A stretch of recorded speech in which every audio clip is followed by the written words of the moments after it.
Hi everyone, welcome to this episode of Diverse Talk Matters. To talk about different things around diversity, equity, inclusion, talk about things that people may find challenges with, so we hope you find them really useful. Some are around people's different lived experiences, some really challenging conversation, things that sometimes we don't need to talk about. But we really hope you enjoy the range of topics that we are introducing to you or bringing to you, to your homes, to your house, to your workplaces. We hope you enjoy. Hi everyone, and welcome to this episode of Diverse Talk Matters. My name is Natasha Broomfield-Reed. I'll be hosting today. It is 2026. It is LGBT History Month, and so we thought we would do a topic around LGB parenting. As we know, times have changed. It's only been just over 20 years since actually, people in same-sex relationships can adopt, and that is quite shocking even to hear that. So I will get my guests to introduce themselves. So Richard, welcome. And Hello. It'd be great if you tell us a little bit about yourself. Okay, so I'm Richard. I am a freelance musician and teacher. I play the violin. I've got two adopted boys who are now 15 and 13, who I adopted with my partner. We are now separated and we co-parent these two boys. I love music, cooking, gardening, running around like a lunatic, bit of everything. So it's all good. Love it. Nice to meet you. Nice to have you on. Thanks, Richard. Thank you. And then Thank you. Louise, introduce yourself, please. That'd be fabulous. Hi, everyone. I'm Louise Usiskin. I'm an equality, diversity and inclusion trainer and consultant. And I'm a mother to one girl who's just turned 9 with my wife, Zara. Lovely. Thank you. And like I said, it's an interesting topic because if I remember, I think years ago, there were so people were anti, same-sex relationships. There were so many stereotypes, so many negative perceptions of a same-sex relationship, which probably is still there, which we'll talk about. So if we go back to your experience, I'll start with you, Richard. Sure. And because your children are a little bit older, and when you said, you and your then partner said, you know what, we're going to adopt. How did you find that process, and what sort of, when you sort of... Well, I mean, it was when we started the process, we'd been together about 8 or 9 years, and we started the process at about 2009, something like that. So that was several years after it had become possible for gay and same-sex couples to adopt kids and whatever. And it's just a long-winded process. We were not treated any differently from heterosexual couples or anyone else who was wanting to adopt. You do it in a group. There was a group of about 8 of us. Some couples, a single parent. We were the only gay couple. And it was just, I just think we were treated very, very equally to everybody else in terms of the process, but it was just a long process because adoption is a long process. And our son was adopted in 2011, our first son, when he was 17 months old, and then we adopted his brother 9 months, a year later. So that's brilliant. And it's good to hear that you had a good experience. I mean, like you said, the process is long, but I'm glad it was actually a positive experience for you. Thanks, Richard. What about you, Louise? How did your journey start? So our journey was, I'd say, different. We were definitely treated different to a heterosexual couple in that we wanted insemination or IVF, and we were told we couldn't get that on the NHS unless we could demonstrate infertility. And as a lesbian couple, I don't know how you demonstrate infertility. Oh my gosh. If you're heterosexual and you say, "Oh, we've been trying for 2 years," then fair. But if you're a lesbian couple, it's like I don't know how that's possible. I wonder if that's changed now. Because that is a really heterosexual question. So it's So I wonder if they've changed that process in terms of. What you're saying in terms of it depends on the provider. So we were under Barnet Healthcare at the time. If we'd been living where we live now in Camden, we would have got the free IVF. But we didn't, so we went private, which was very expensive. But then, once we'd gone private, the experience was brilliant. We got absolutely brilliant care. But Yeah, the NHS one was odd. They were so clearly operating on such a heterosexual model. So part of the process, they were like, well, you'll both have to have STD tests, like tests for sexually transmitted diseases. And I was like, well, I'm not biologically involved. Why are you testing me? But they just hadn't thought about it. Yeah. Definitely. That is, and all was so many things in my head. You can see in my head going, oh my gosh, and even in just first few minutes, I'm like, wow. And I'm thinking, one, it's a postcode lottery, Yeah. you know, in terms of Totally. how you get the help. And then secondly, it's, you know, if we talk about social mobility and socioeconomic status, even that in itself, at the time you were going through this and deciding, you know, you want a baby and how you're going to do it, the fact that what if you couldn't afford, you know, private healthcare? And those people, again, their inequalities even putting them even back even further. Absolutely. So if we hadn't had savings enough and a friend who worked in fertility who gave us mates rates, and we were lucky in that we only had to go through one round and that worked. If we hadn't had those, we wouldn't have our amazing child.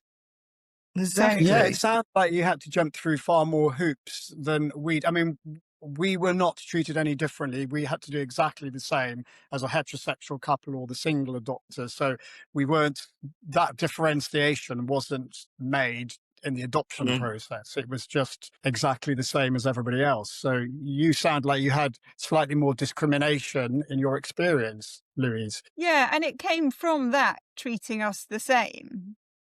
I guess that's the point. They treated us the same as a heterosexual couple, but that's not appropriate for a lesbian couple, right? So yeah, it always comes back to that bit about recognizing difference and needing to shift your systems to make sure that they're inclusive. And they definitely hadn't thought that through because, yes, I know some people might be listening to say, you know, the financial aspect is absolutely for anyone. Massive. You know, anybody wanting to go through IVF, whether you're you know, lesbian, gay, bisexual, whatever, you're going to have those challenges. But then you've got the layer of a system. I've been talking a lot about unequal systems recently and unequal structures, you know, in the fact that, yes, it's great that you had the money, you could do that, but actually the thought process and recognizing what you need to ask, you know, a lesbian couple, you know, you married couple to somebody who's straight is completely different. Yeah, and in fact, the only reason that we're married, because neither of us are particularly like marriage people, the only reason that we got married was because we knew if Zara had our baby, which was always the plan, if we weren't married, I'd have to then go through the adoption process to be Kiki's legal parent. Yes. Wow. That's like, crazy. right. So it was easier just to book gayhawaiiweddings.com for $200 and get married. It's a real website, honestly. It was easier to get married than to go through the adoption process. So now we're married. Not to like do a disservice to our wonderful relationship or marriage or anything, but no heterosexual couple ever has to get married so that they can get on their own child's birth certificate. And I've heard that story before when people have had to do that, and you think, wow. Because I hear you, not everybody is, me included, is a marriage, you know, the marriage type. It is that's another layer of, for you to get equal rights, you know, for your own flipping child, basically you had to get married. Yeah, wild, isn't it? Really and truly. Wild. Yeah. Wow. Richard, okay. Did it cost much going through that adoption process? Did you have to invest? Not at all. It didn't cost anything because we did it through our local authority, which is Brent. And they just are desperate for foster carers and adopters, and everything is provided free of charge. I don't think we had to pay anything at all. That's brilliant. I mean, we had to have all sorts of things like medicals, but that's just provided by the NHS and by the council. So no, nothing really. It's that's just incredible. Everything was. That's good. Yeah, okay. So like I said, this is why we often have more than one guest, because one story is not the same story. And I bet if we spoke to somebody else, there'd be another layer and another story of that. So lovely. In terms of, you know, we know, like I said right at the beginning, there are challenges, stereotypes, assumptions, conception. I'll go back to Richard for now. I'm sure I can see Louise nodding. I know Louise is going to have lots more to tell us. How, you know, from the adoption was great. You said that initial stage. As you know, your kids, you will become wonderful parents of your two beautiful boys. and time, whether through the process of that, and even now, what sort of misconceptions, assumptions did people have about you? I mean, that's a really hard question, because I'm kind of thinking, I don't feel any different as a parent. I mean, Yeah. I possibly felt like in the early stages that I had to like go the extra mile to prove myself. Look, I may be gay, but I'm going to be a good parent. I'm going to be Yes. as good a, maybe I wanted to be a better parent than anyone else, just to sort of prove, look, we can do it. Yeah. I'm just as good, if not better, than anyone else. And I think maybe I overcompensated in this respect. But I just don't feel now that I'm treated. I mean, I live in London and I live in England, and I think especially in London and this sort of area, when there's less discrimination and more acceptance these days, and I mean, I move among circles in which I'm with creative people, and there's quite a greater percentage of LGBTQ plus people in sort of where in music, and I sort of worked in theatre a bit, and classical musicians, and I just feel that I'm sort of accepted very much so as just a regular parent. It's not so much of an issue. And I think where you are does make a difference. And like you said, a couple of things you said there. The circles you're in, you're probably surrounded by people who are like you. You know what I mean? Who accept I mean, inclusive, and I work at a school which is very sort of creative and quite liberal. And there's a number of gay parents and gay teachers. It's just a lot more liberal. I think we've really come on a huge amount in the past decade, even the decades in the time since I adopted. Maybe I've just become a little bit more confident in who I am and who my family is over the time. But I was a little bit shy and a bit wanting to prove myself in the beginning. But now I'm just a bit more go with the flow, and I don't really feel any huge negativity in people's attitude towards me as a gay parent. Yeah. But, the fact that you said, that's really good, you feel like that. But the fact you said at the beginning, which I think, I totally get that from a different perspective. But when you said, I had to prove I was making sure that you are proving yourself. Because sometimes you feel like, when I want to make sure anybody coming behind me has got a positive experience of thinking about, a gay couple who are adopting, for example. Yes, I'm sure you're a brilliant parent, I know. But the fact that you had to think to yourself, other people about a straight person might not necessarily think to the same level, I would say. Some might say that, probably have to think about it, to the same level of, I've got to prove myself. Because also, was it 2007, did you say? Say again. What year was it you adopted first? My older boy is now 15. We adopted him in 2011, and my second son in 2012. Yeah. So that's only sort of 5-ish years, from when, we were able to adopt. So, absolutely. And I think, like you say, if you were maybe in a rural area where there wasn't much representation, or somewhere else, there probably have been different sort of challenger experiences. What about yourself, Louise? There's definitely been differences and weird bits. So when we went to antenatal classes, the classes where they talk about the birth and everything. Yes. And I did have a phone call with the facilitator beforehand to say, like, we're a same-sex couple, please don't make it weird. And she was obviously going to such an effort to make us feel included and to not be homophobic. She ended up saying some things that were quite racist. And I was just like, oh, no. Oh, no. There's always the overcompensation, isn't there? Yeah. So, she didn't say anything homophobic, but she was quite racist. And there's been times when we've been out. So my wife's Malaysian and quite a lot shorter than me, and our daughter's actually got really quite a fair complexion. And she wears glasses, so you can't see that she's got the Asian-shaped eyes. There's been times when we've been out where people have thought that my wife is the nanny. Oh my gosh! Because they're sort of, reminds me of that in the COVID, when that guy and everybody thought his wife came in to be the child. Yeah. There's the stereotype. So there's been little weird things like that. I do remember when we were going through the IVF process, So, I've always got a lot to say. So I was walking around Camden and I bumped into a really old school friend of mine, Nikita, and she was like, "Oh, we were just talking about our lives."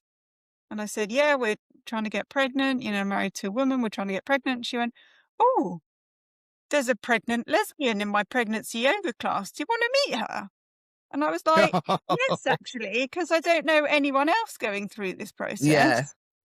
Yeah. And then we met her and her wife, and they've got 2 kids now, and we're like family. We're like best Oh, buddies.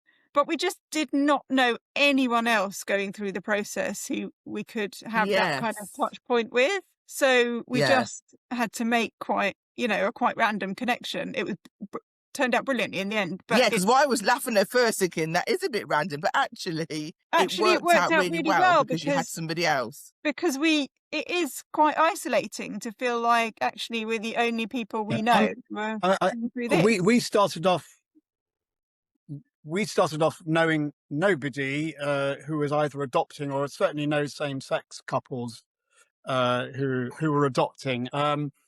It was just through the adoption process and the connections we made through Brent, who was our local authority we adopted through, that we met other same-sex couples. Quite a lot of, mostly they were actually male couples, and we just made a sort of little network amongst ourselves there, and still in touch with 3 or 4 of the couples, and our kids are the same sort of age. So Yeah. And that's yeah, lovely. it is isolating at the beginning, but you just, once you start, I just feel that you just go with the flow and get going. Yeah, it's lovely. I mean, I remember sitting at playgrounds and at swimming pools and things and watching families and having discussions with Zara, like, is that two mummies? Is that a 2 mummy family over there? Like, you go and talk to them. Yeah. We would just go, if we sussed that it's a 2 mummy family, we would just be like, "Oh, hi, we're a 2 mummy family too. Let's exchange numbers." Which I don't think But it is heterosexual couples do that. But you need to No, find of a course little they Absolutely network. not. Yeah. And I think that's what a lot of people do. They need to find that connection, don't they? People who are going through something similar, because you are in the minority. Let's be honest, there's less, particularly at the time. Between 3 now, but at the time, it's a different thing. But when I was growing up and I lived in where there was hardly anybody looked like me. So when you did, you're like, hiya, Exactly. because you did, because it was like, hello, please be my friend. Someone I who just think it's quite understands my nice to just experience. sort of share stories. It's just Yeah. nice to share stories, isn't it? Exactly. And just Yeah. experiences that you've had, and just well, how was this fit for you? How was this? I mean, when my ex-partner and I were going through the adoption process, I said we had to have a medical, and I remember even the doctor was a little bit clueless, because the doctor did my medical, and then immediately after she did my ex-partner's medical, and then and then she said, "It's very nice that you two are adopting with your wives." Do you know what I mean? I think she just assumed that I was adopting with my wife and I needed a medical, and that he was adopting with his wife, and and we just didn't even have the heart to tell the doctor, actually we're a couple together, and that's why you're doing the medical for him and the medical for me. And it's just there's assumptions are made with this sort of thing all the time. 100%. And I'm laughing in shock, really. So it's not funny. But also that, and Louise will know this because we went through our work, that even now there's still not enough of education and training and learning for people in health around the basics like this. The fact is, it's assumptions are made, aren't they? Those assumptions that are made without even sort of, I don't know, you don't need to know, but also it's just good to kind of keep an open mind about it and don't assume anything. And the sensitive way of asking the right question in the right circumstance, or isn't even it? just don't say anything. And just That like I person said, just didn't always. need to say that thing. Yeah, well, it's true. You don't. Yeah, actually, that's probably better. Less is more, in a way. You don't need to say something about everything all the time. So Yeah, it's like when I went true. for my COVID jab, and I was signing the things for the COVID jab, and you had to put your next of kin, and I put Zara, and the woman looked at me and went, "Is she your friend?" And I was like, "No, she's my wife." My worst one, say which that? I'm Just keep your mouth shut. still I know. Still horrified to this day, where I just still haven't got over it. Now, my ex-partner is 9 years younger than me, okay? And was I 41 at the time, and he would have been 32 or 33, and we took we'd only had our older boy, Mason, at the time. He was 2 years old, and we took him on holiday, and we took him on a little donkey ride. He sat on this donkey or something. And then the person doing the donkey ride, who was like leading him with the donkey, and she said, would Dad like to go with his, to my ex-partner, would Dad like to go with him? And then she said something like, and what are you going to do, Grandpa? While he does the ride. Oh, and I think, I'm not his grandpa. No, do I look? I was like, terrible. Like, this was like 10 years ago. Maybe I qualify for grandpa status now. But listen, you're looking good, Richard. Take the notice. Yeah. No. It was like, oh my God, I can't believe they called me grandpa. Like, because they couldn't work out who was who in the zoo. That's exactly what I was about to say, and it was just like that moment of awkwardness. Do you know what I mean? It was hilarious. Because in her head, she was thinking, we talk about this, don't we? About, the whole heterosexual people. In her mind, you've got to be in a heterosexual relationship. So the only conclusion, and again, these aren't bad people, but the only conclusion that she came to at that point was, or that might be the granddad. Yes, it just hadn't crossed. It hadn't crossed her sort of a sphere of influence, her mind, like her mindset at all. This experience that, it was just a spur of the moment comment. What I was going to say is, when you rightly so, when you said you need to ask it, you need to say anything, and I was about to say, I wrote down, be led by the person, because actually, I know some people listening to this and watching will go, wow, does it matter? This whole thing about labelling and this, that and the other. Yes, you might not actually, and sometimes do you really, you just need to be aware and inclusive and be aware of different relationships, different situations. You might not necessarily have to say anything, but and you are, as a health professional, I used to work in a service provider set, and you'll go, hi, who's this, and you should be asking and be led by who you're speaking to, rather than making those assumptions. Yeah, of course. Absolutely. That even sometimes, who's this? So I remember going to meet one of Kiki's schoolmates for a play date with Kiki and this kid. And I hadn't been talking to the mum. Zara had been talking to the mum. And so we got to the play date, and she just looked at me and went, sorry, who are you?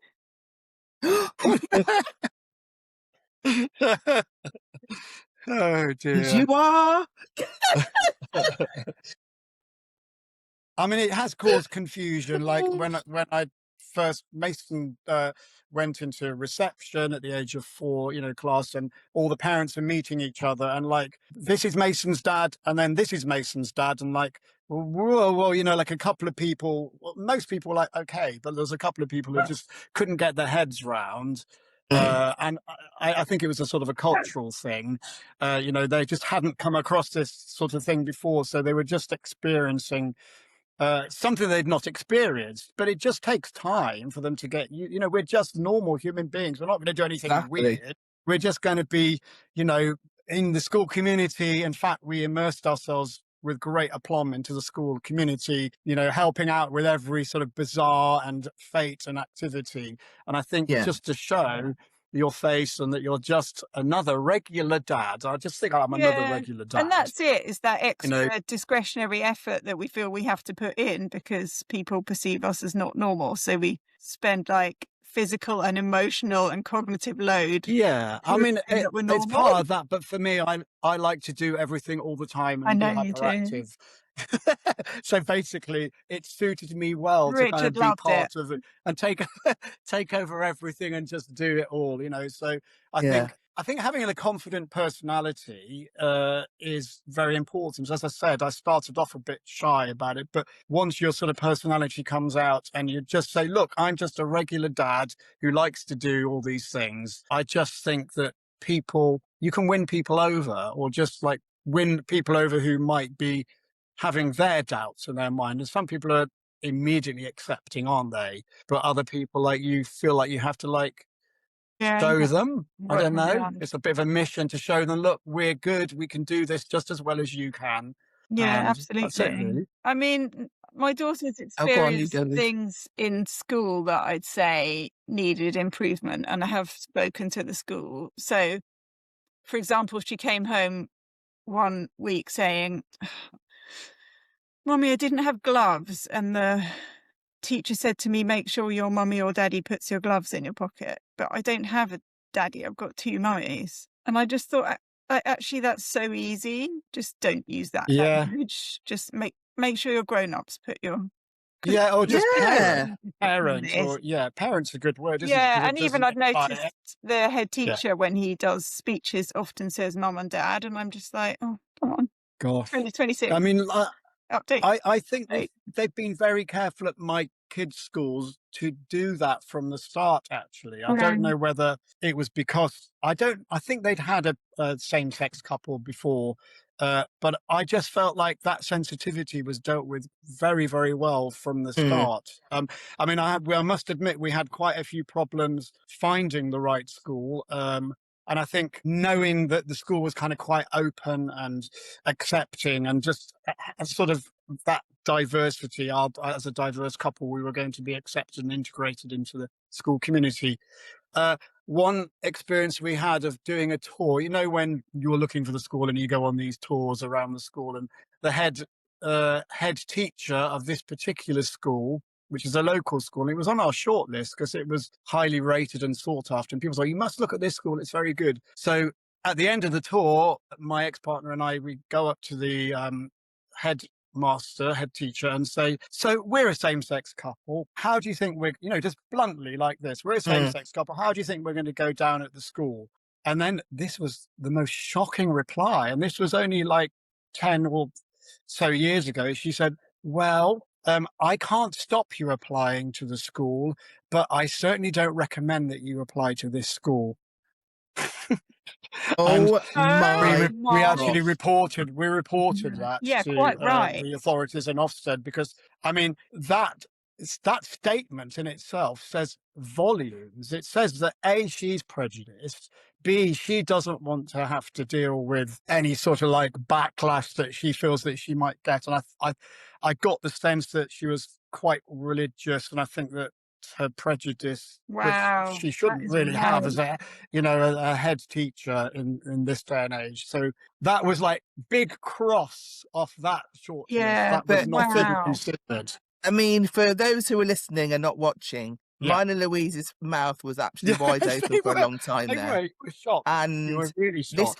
This is the thing where there is an added layer. So for anyone picking schools, you want to pick the best school for your child, where there's going to be good curriculum, good pastoral care, but also the fact that if you are, in the same-sex relationship, you then have to consider, is my child going to be but the fact that that's blatant discrimination. It's terrible, isn't it? Come on. But I think I'm so glad we asked that question. Definitely. I mean, we did to every single teacher, because I think it's just important to see, because they can't tell in a crowd of people who's who and whatever. We went up afterwards, and I just think that to put them on the spot to see what their gut reaction was is quite a good test of.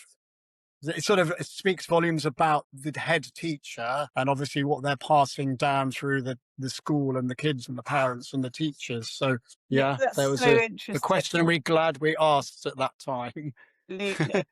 Yes, we went to look at a school once for Kiki. It's a bilingual French school, and they had a little Q&A. I mean, it's a gorgeous school. They had a little Q&A, and I asked about equality, diversity and inclusion, and they went, what's that? Because actually they don't call it that in France. They deal with it. What?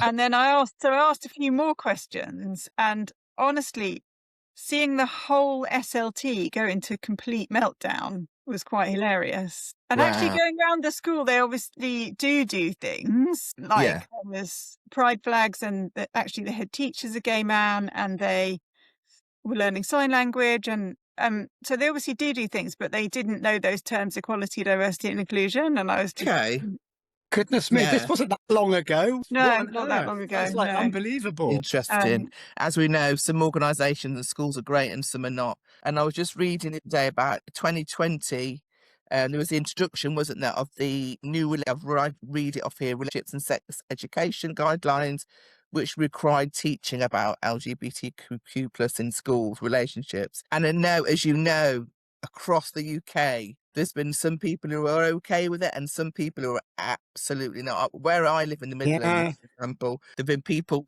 over the years picketing outside schools and all sorts. And I think it's because they don't understand what's being delivered. It's not, you're not telling a child how to be, you are just talking about different types of relationships. And I think people misunderstand what they're trying to do. Which exist in that, you know, these things exist in real life in the world, you know, that we have to know about them. I mean, we want to learn and expand and be open at any stage in our lives, don't we? And I just think that it's so important just to know about them. We can't hide things that exist. No, That's real exactly. life. And I think a lot of that concern comes down to, well, some of it's from ideology and dogma, but I think a lot of that concern comes down to this. People always link same-sex couples, gay and lesbian and trans people, with sex, like sex.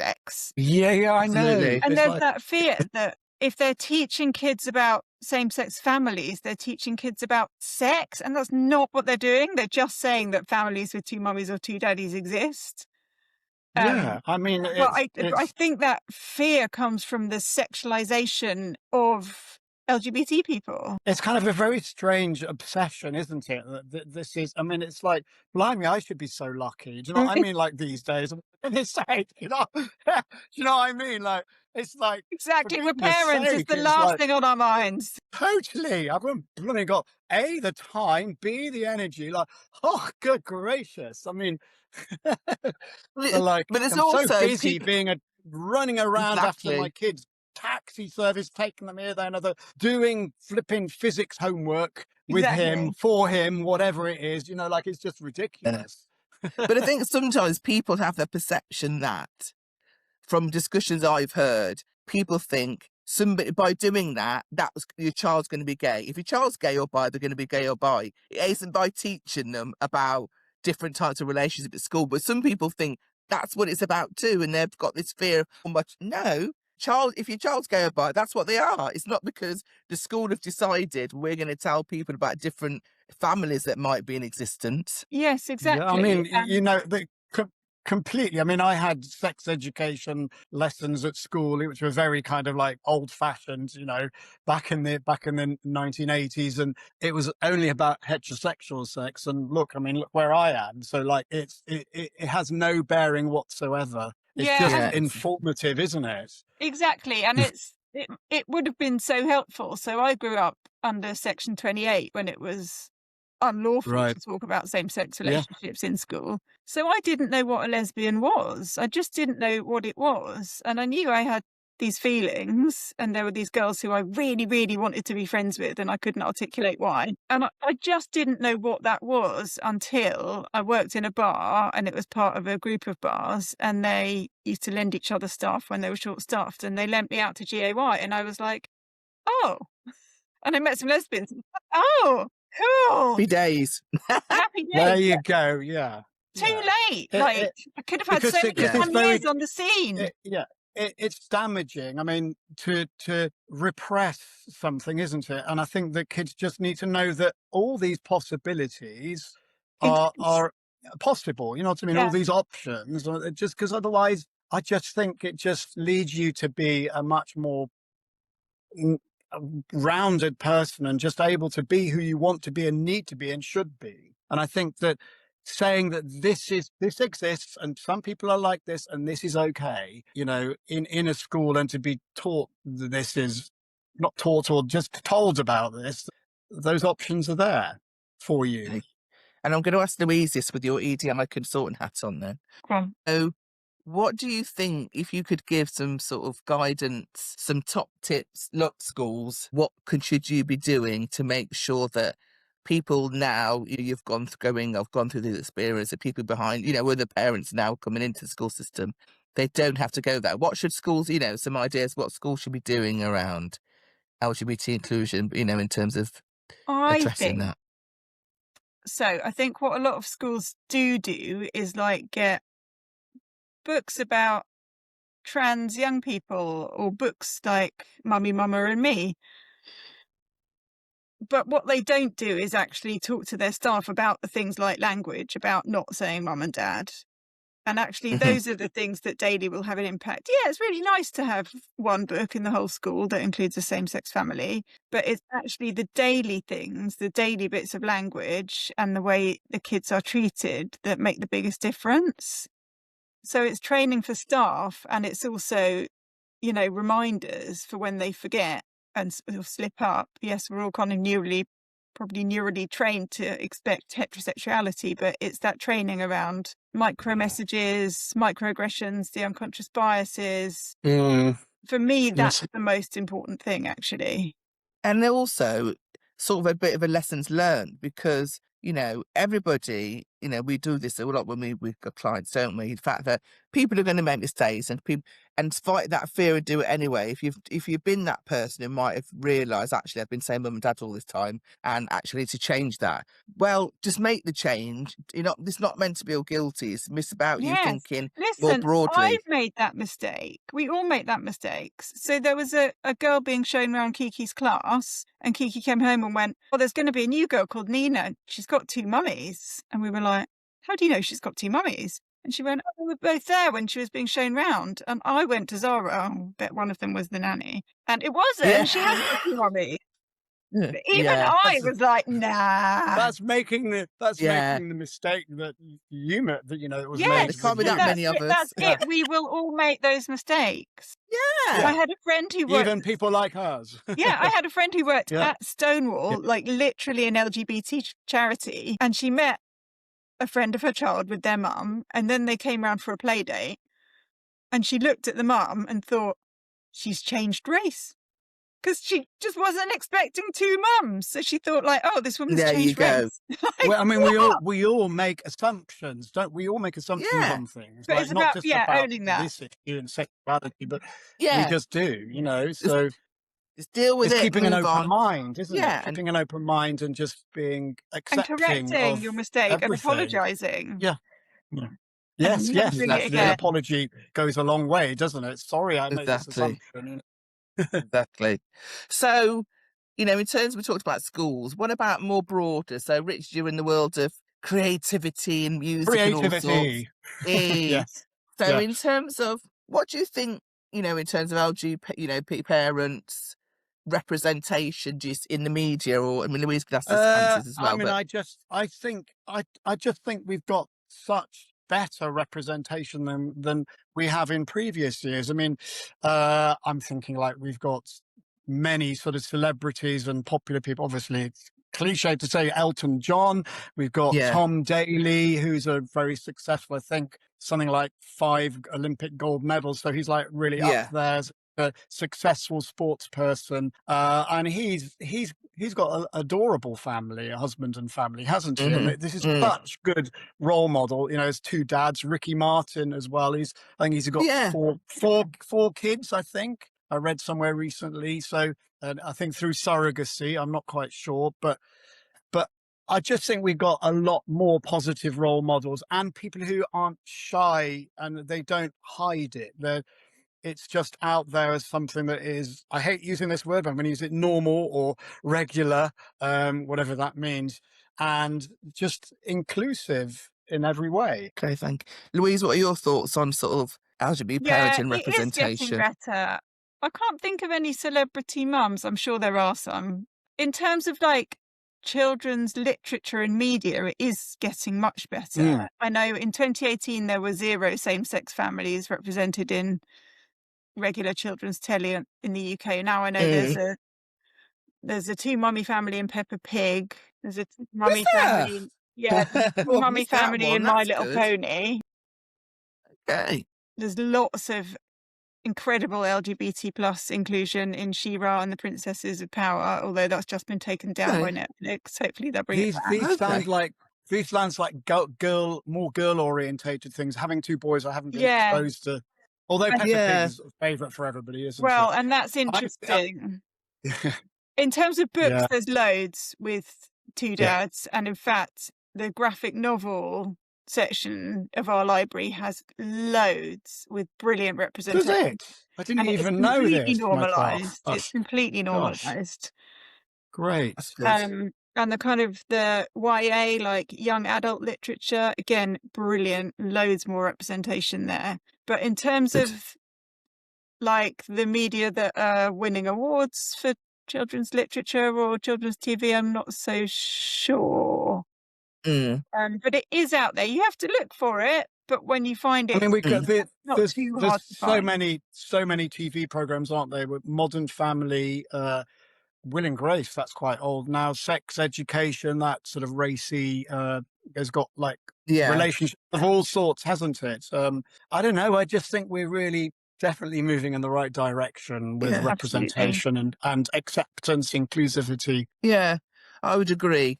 I think you would just see more of it really, but we definitely 100% have got better. So there's quite a few like you said, TV, film with reputation. But as Louise said, it'd be interesting to see in terms of winning awards, who gets put up on on a pedestal, but who gets recognised. Is that a Yes. fair Yeah. representation? That would be interesting to see. But like again, when I was at school, there was absolutely nothing. So the fact that now there are, and like you said, in education, and I'm sort of slightly going back to that, the whole thing around giving people the confidence to be talking about, you talked about literature, for example. I've worked in schools, and sometimes the heads will say to me, the teachers aren't confident in having that conversation, like you mentioned about certain things. So that's another thing. So for me, advice out there would be, great you're doing it, because a lot of schools now, a lot of people in the media will do Pride Month and do, LGBT History Month we've got now, for example, but they don't always equip people to be able to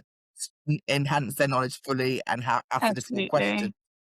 Do the sort of, and I don't want to say it's performative because it's not always performative, but you know what I mean? They'll do the Pride, they'll do this, they'll have the flag. They don't always do the bits behind it in terms of structural changes, the changes that are going to make for better. Yeah, the training. All over, I think training's so important for teachers and educators. Yeah. And there's something about just having a little bit of professional curiosity around the books they're setting their children for reading tasks, which what I've seen is they're still setting the same books they set in the 80s. And I'm like, Gosh, yeah. Why are you still doing this? The performances and plays they put on, again, we're still doing all the Roald Dahl and all this stuff, not considering, the anti-Semitism in it, but it's all very, very sexual and quite misogynist. I just want all teachers to consider inclusion in their thinking when they're thinking about what they're doing. I haven't seen that yet. That kind of, I'd call it professional curiosity. Isn't it? It's the extra step, isn't it, that people aren't doing? People are doing it just needs to be part of your process, right? You need to embed it in your process. 100%, 100%. What about employers then? So we've talked a lot about education, we've talked about media. Do you think, and again, probably, Rich, is probably for Louise as an EDI, but you can probably tell us about, and you work for yourself, don't you? So it's slightly different, but... I mean, I'm self-employed, so I'm self-employed too, to a large degree. So, I mean, I don't know, because I work in a very sort of creative, and, slightly sort different. of teaching and creativity. So it's really hard to say. I don't know what it would be like to work for a large corporate firm or whatever. I don't know. I just feel this sounds funny, but I just feel very much accepted wherever I go. And I'm, just think we've come on such a long way. And I talk about my two boys with great pride that they're part of me and my family. And, and I just think that when people see the joy and they see they're doing they're just like any other teenagers. They're an absolute nightmare. And that's, really, really difficult, and it's absolutely exhausting. And every day is a huge argument, and like the boundaries that are being pushed and the buttons that are being pushed on me. I don't feel like my sort of sexuality has got anything to do with the way I'm now parenting them. I'm just a regular dad struggling his way through teenagers. Oh, Louise has got this to come. I'm in that zone right now. Yeah. Woo! Well, Louise, whatever you do, don't ask me for any advice, because I've no idea. I'm going like... Enjoy Kiki now. Right, so in terms of, with your consultant hat on, your EDI consultant, what, if anybody out here who are listening or watching is an employer or a manager, and what things would you say, what, in terms of being inclusive for LGB parenting. So I remember, and you'd know this from Stonewall, but I remember years ago, people never used to acknowledge that it were in like policies that there could be a thing as a same-sex Yeah. couple. Do you remember back in the day? Yeah, absolutely.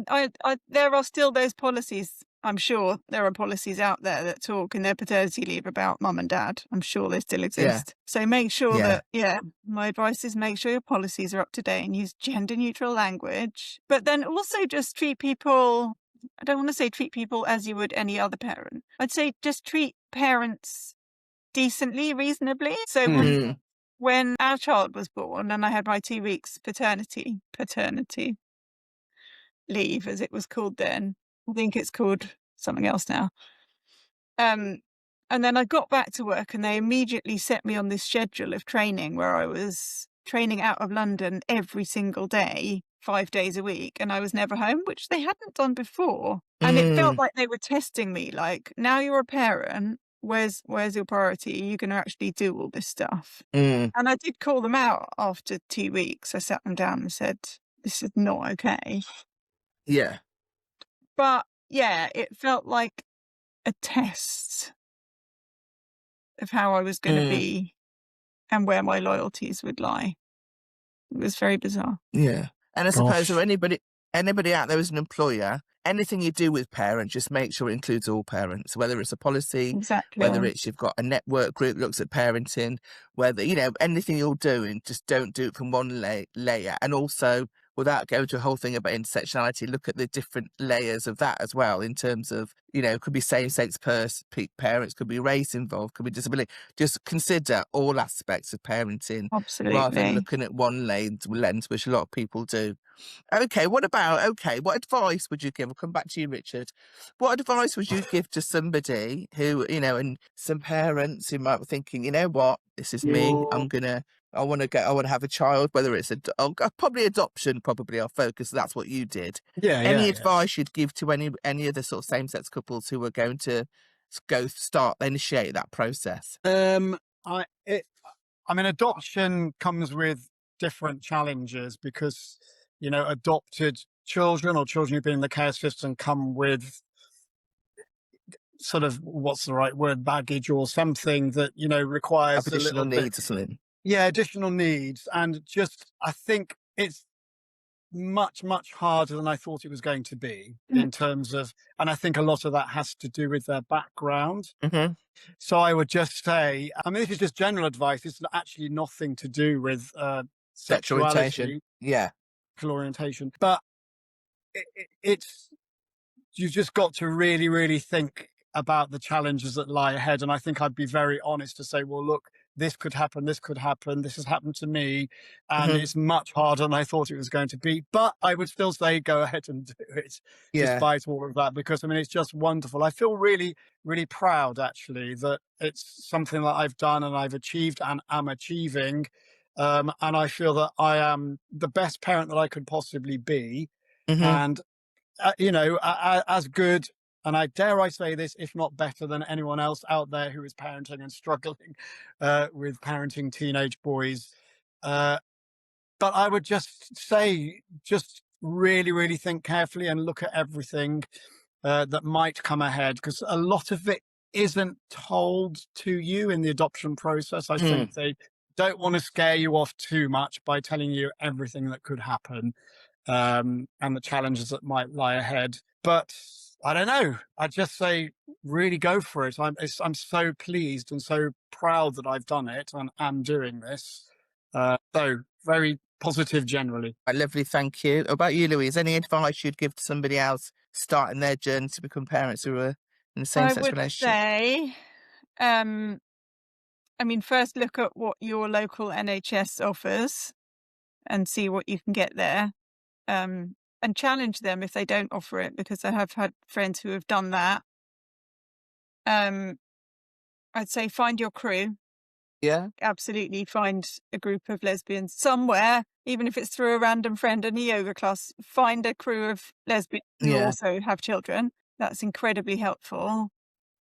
And then go for it. Like it is, like Richard said, it's the most beautiful thing, and we have the most loving family. It's incredible. Also, choose your school carefully. Yes, definitely. Definitely. I definitely would say that as a And without being consideration.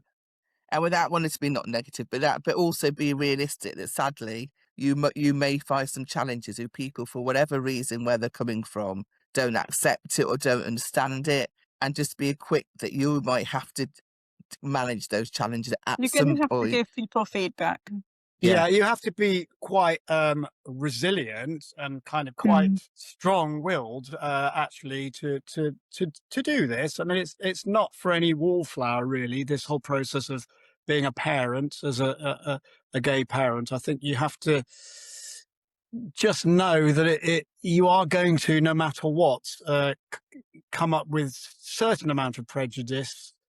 I mean, I do feel it's much less these days than it was. And I think even in the 10 years that I've been a parent, I do feel people are much more open. We've become so much more accepting, I think, as a society in general. I don't know, maybe I'm just seeing it through London eyes and where I am. Yeah, and we're both Even when I London-based. go on, we are, but even if I go away with my kids, to a different part of the country, I still feel that we're very much accepted, much more so than even sort of 10 or 15 years ago.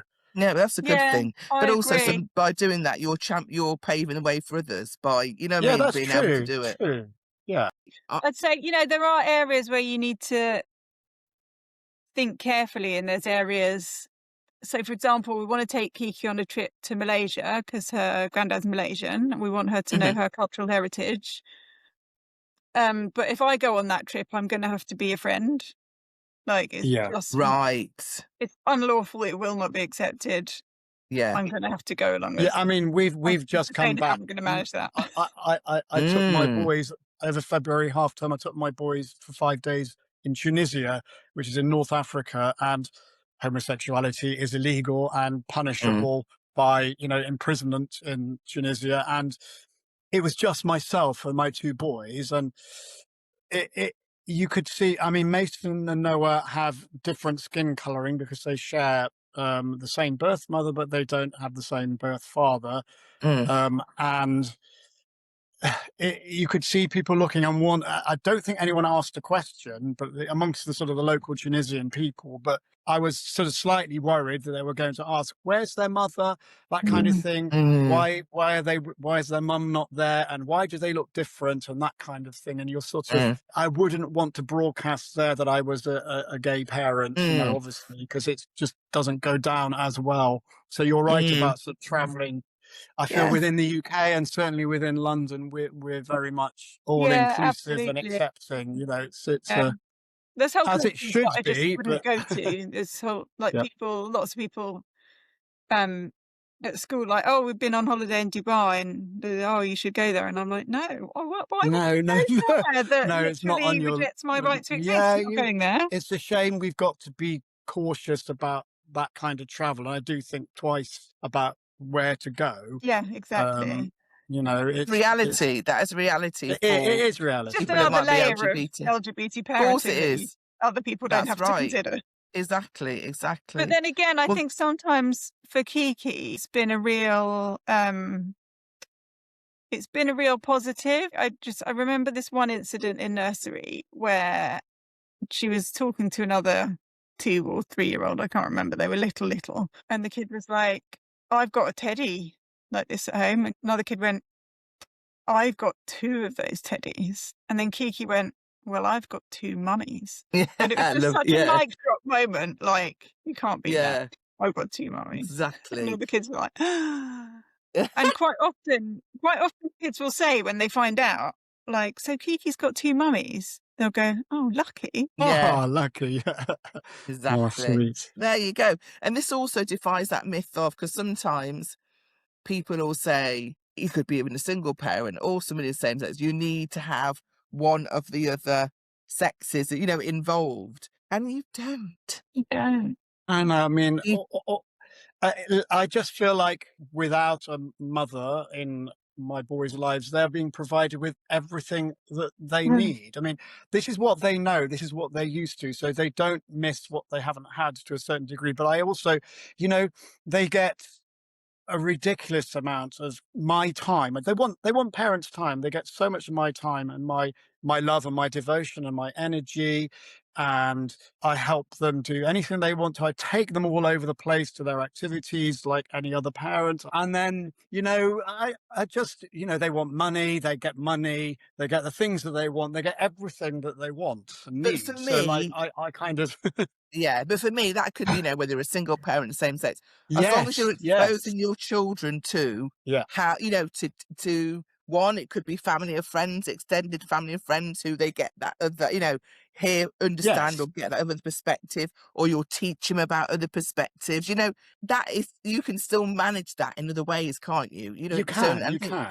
yes, think yeah, people don't think that sometimes. Think, well, they haven't. And like, what about somebody else who, isn't it better to have parents who love you and care for you and show you different, parts of life yeah, than, of course. people? Yeah. I mean, and you do have. I've got a couple of friends who are single mums.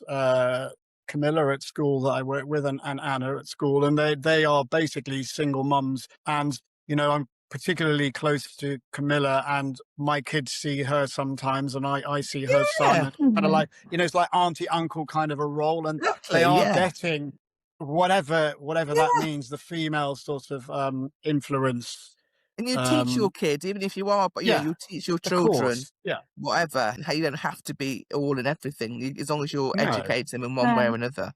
And You're I going to like say to something, think that the experience of being brought up in a gay household with, a gay dad just makes them more open and more accepting and more tolerant as 100%, a human being, not just through sexuality, but just of 100%. anything, race, religion. Just, I think Yeah, just acceptance is so important, and yeah, being, like inclusive in every way. And I hope no, that's is teaching yeah, them that as well. definitely. Do you want to add something, Louise? I think that in terms of the kind of systems and society, I think there's still areas for improvement around access to same-sex couples to have children. So again, I'll tell you a story about two friends of mine. They wanted a child, and they, at the time, not now, now it's very easy to buy sperm from Denmark, but at the time it wasn't.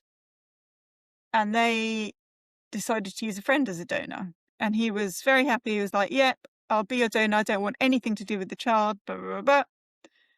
And then the child was born, and then he sued for parental rights. Mm. And they Wow. spent £250,000 fighting for their own child. Yeah. Yeah, gosh. So yeah, So, that's a very good bit of advice there. Think about yeah, and I've the heard stories of process. people just buying random donations off the internet because it's cheaper. So there's still something there about access. Yeah, definitely. That's useful. Thanks, Louise. Anything else you'd like to share with anybody who's listening around LGBT pair? You might not, but I just want to make sure there's nothing missed. Well,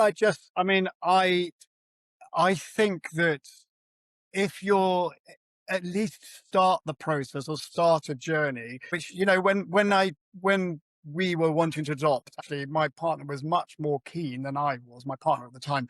And I was a little bit hesitant. And I thought, I don't know whether this is right for me. But I'm so glad that, that I did. We just went to an introduction meeting for adoption, found out about it, and then got pulled into the next stage and the next stage. And I'm just glad. I'm so glad that I made that first leap, because you're not making a commitment, certainly with adoption, if you just sort of go and show interest. You're just sort of finding out more and more.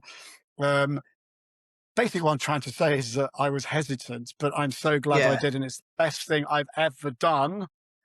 I wouldn't say that all the time. Sometimes I think I just want to kill these two because they're driving me nuts, like any other parent. But on the whole, it's definitely the best thing I've ever done. It's enriched my life. It's made me. I'm so patient, but this has made me so much more patient.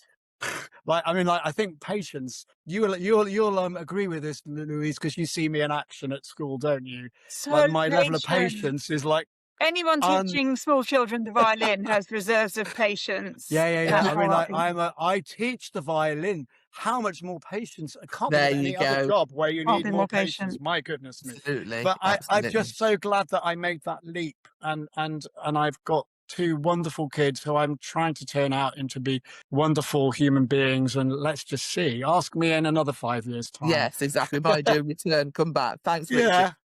Last word from Louise. Anything that you'd like to say? I'm going to end on something lovely. First, I'll say I also was the more reticent partner. And honestly, again, it's the best thing I've ever done. It's given me a purpose in life. It's just brilliant. But I'm going to end with a lovely thing. So every year at the Pride in London has a family area. Yeah. And when we started taking Kiki to that 9 years ago, because she goes every year, it was a tiny, tiny little thing in a square. And then it moved to a slightly bigger, a church garden.